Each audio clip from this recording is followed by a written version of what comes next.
Assalamualaikum warahmatullahi wabarakatuh. Halo semuanya. Perkenalkan, nama saya Safira Tri Anggraini, NIM 251710028. Saya merupakan mahasiswa program studi Administrasi Publik di Sipol Raja Haji Tanjung Pinang.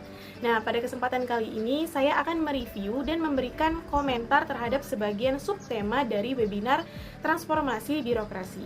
Terkhususnya itu mengenai digital governance sebagai akselerator integrasi kebijakan pusat dan daerah, serta tantangan perilaku dan komitmen kepemimpinan dalam harmonisasi kebijakan melalui sisi kemanusiaan. Nah, baik, saya akan memulai dari subtema pertama, yaitu digital governance. Nah, pada submateri digital governance, di situ dijelaskan bahwa transformasi birokrasi itu tidak dapat dipisahkan dari pemanfaatan teknologi digital. Nah, digital governance itu juga merupakan perkembangan dari konsep e-government yang tidak hanya berfokus dari penggunaan teknologi, tetapi juga pada integrasi layanan publik dan data pemerintahan secara menyeluruh. Nah, melalui digital governance, pemerintah berupaya membangun sistem yang mampu menghubungkan data dan layanan antara pemerintahan pusat, provinsi, dan kabupaten atau kota. Nah, di situ Bapak juga menjelaskan pentingnya pusat data nasional sebagai sarana penyimpanan dan pengelolaan data yang terintegrasi. Nah, selain itu, pemerintah juga sedang melakukan transformasi dari penggunaan banyak aplikasi yang terpisah-pisah menuju portal layanan terpadu sehingga masyarakat itu tidak perlu lagi mengisi data yang sama pada berbagai sistem yang berbeda. Nah, dengan adanya integrasi digital, pemerintah itu dapat meningkatkan transparansi, mempercepat pelaksanaan kebijakan, meningkatkan akurasi data, serta memperluas akses layanan publik hingga ke daerah terpencil. Dan menurut saya, digital governance itu juga merupakan langkah yang sangat penting dalam mewujudkan birokrasi modern di Indonesia. Saat ini, masyarakat itu juga membutuhkan pelayanan yang cepat, mudah, dan transparan. Oleh karena itu, digitalisasi itu bukan hanya mengikuti perkembangan teknologi, tetapi juga menjadi kebutuhan dalam meningkatkan kualitas pelayanan publik. Saya setuju dengan Bapak bahwa integrasi data merupakan salah satu kunci keberhasilan transformasi birokrasi. Nah, selama ini masih sering terjadi perbedaan data antara instansi maupun antara pemerintah pusat dan daerah.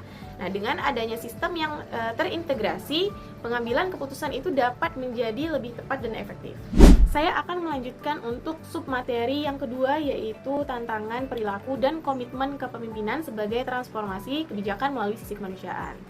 Nah, pada submateri ini dijelaskan bahwa keberhasilan transformasi birokrasi itu tidak hanya bergantung pada sistem atau teknologi, tetapi sangat ditentukan juga oleh faktor manusia di dalam birokrasi itu sendiri. Di situ terlihat bahwa sekitar 70% inisiatif perubahan mengalami kegagalan, dan sebagian besar penyebabnya itu adalah berasal dari resistensi pegawai terhadap perubahan. Nah, selain resistensi pegawai, faktor lain yang menjadi hambatannya adalah lemahnya komitmen pemimpin, kesenjangan komunikasi, serta budaya ego sektoral yang masih kuat dalam birokrasi. Di situ juga dijelaskan pentingnya kepemimpinan kolaboratif yang memiliki 3 pilar utama, yaitu visionari, empati, dan agility.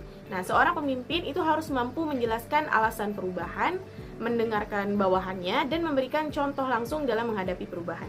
Nah, di situ juga membahas budaya kerja berakhlak sebagai nilai dasar ASN yang meliputi orientasi pelayanan, akuntabilitas, harmonisasi, loyal, adaptif, dan kolaboratif. Nah, selain itu, Bapak juga mengaitkan nilai lokal seperti Gurindam 12 karya Raja Ali Haji sebagai bagian dari internalisasi nilai budaya dalam birokrasi, terkhususnya di Kepulauan Riau. Menurut saya, materi ini itu sangat penting karena seringkali kegagalan dalam birokrasi itu bukan karena sistemnya yang buruk, tetapi memang karena manusianya yang belum siap untuk berubah. Nah, hal ini juga menunjukkan bahwa perubahan birokrasi itu harus dimulai dari pola pikir, sikap, dan budaya kerja aparatur itu sendiri.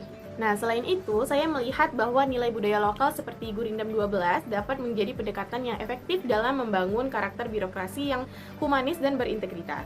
Nah, menurut saya, jika birokrasi itu mampu menggabungkan teknologi modern dengan nilai budaya kepemimpinan yang kuat, maka transformasi birokrasi menuju Indonesia Emas 2045 itu akan lebih mudah untuk tercapai.